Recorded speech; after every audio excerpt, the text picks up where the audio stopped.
I now call on the Chairman of the Board of Trustees, Mr. Donald R. Keogh, to read the citation for the Laetare Medal.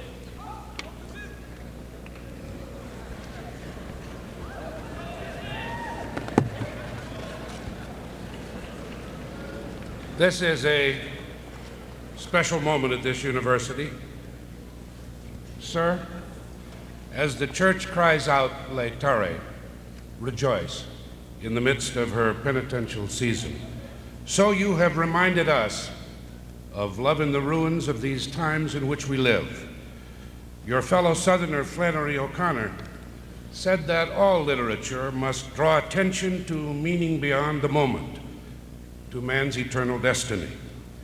In your long and distinguished career, from the moviegoer to the Thanatos Syndrome, with a skill that has brought you critical esteem and many honors, you have persistently appealed to that in us which must prevail.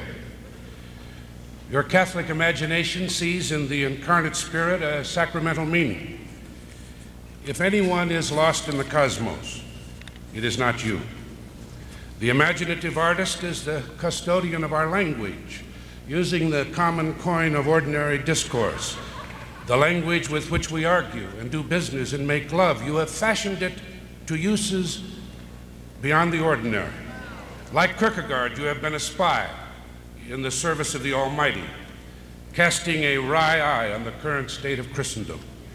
And you have looked with care on a sadly secularized society and have seen a death wish in the assertion of a right to decide when human life is worthwhile and when it is not.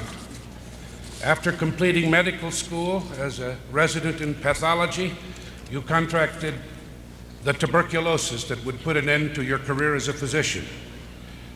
Your reading in such thinkers as Kierkegaard turned your mind to Christ, and you became a Roman Catholic.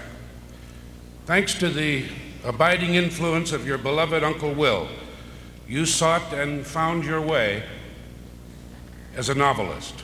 Your writings explore from within the flaws in our nature, our sense of alienation from our true selves, but always with that unforced note of hope. As husband and father and grandfather, you have written from your secluded home in Covington, Louisiana.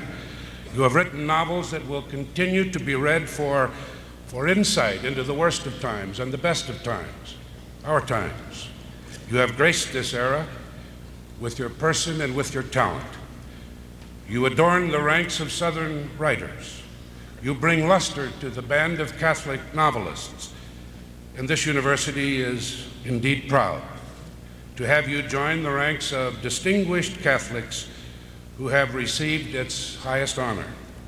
On Walker Percy, Covington, Louisiana.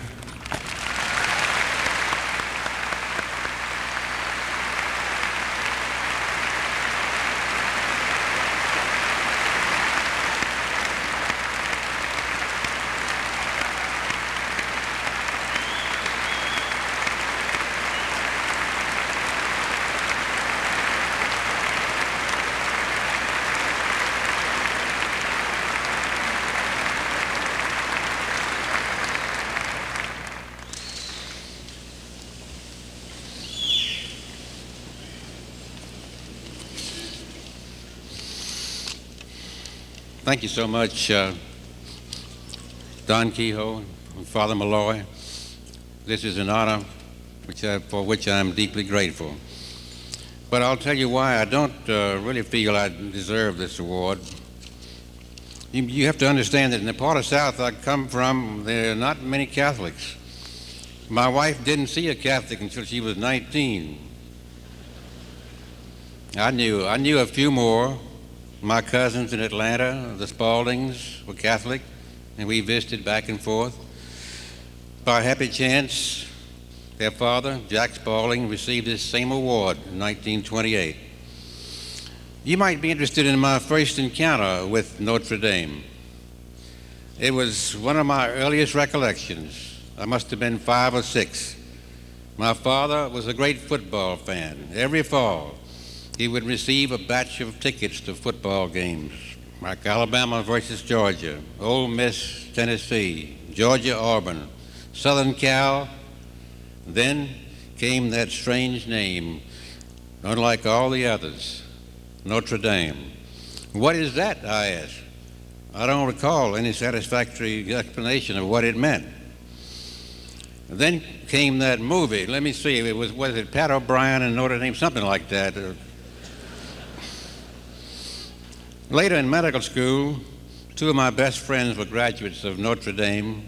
One of them is here today, Dr. Frank Hardart, his wife, his daughter, Tracy,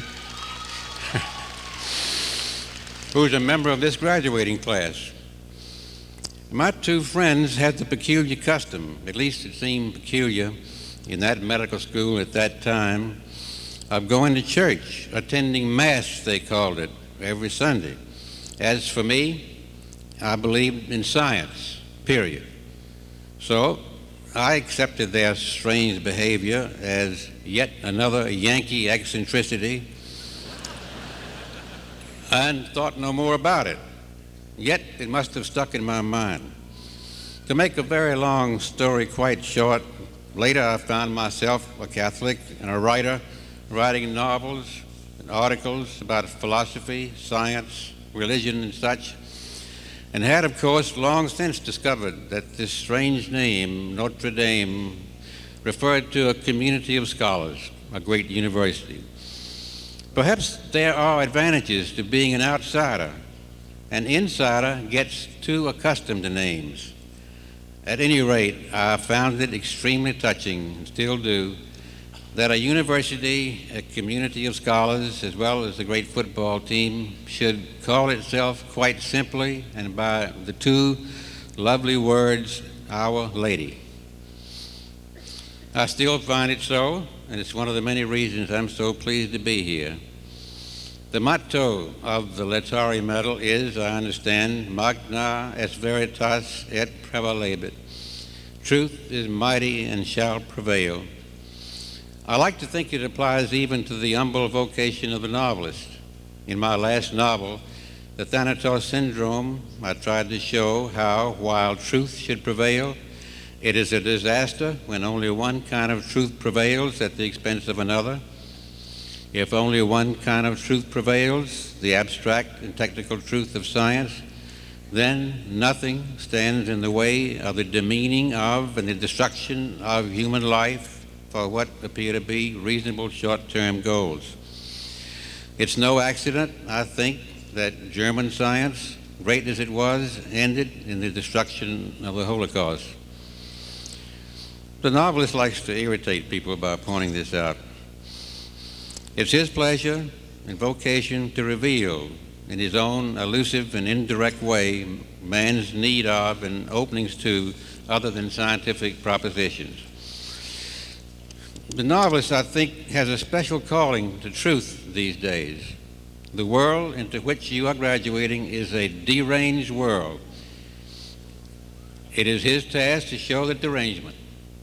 My characters are a little strange. In my last novel, there was a priest, not your ordinary priest. He climbed a fire tower and refused to come down. Yet from his tower, he saw a great deal more than brush fires. In another novel, there are two unusual lovers. One is a man who has achieved every material goal in life, yet he is subject to strange fits, takes to falling down in sand traps. The other is a young woman who escapes from a mental hospital. Her obsession is that ordinary language is worn out, so she invents a new language. The point is that it is through their sufferings, symptoms, if you will, that they begin to see what has gone wrong and where the truth lies. So the novelist is one of the lowliest handmaidens to the celebration of the truth of the good news. But if he, or any of us, succeeds even a bit in this task, then I say, Laetare indeed, let us rejoice. Thank you.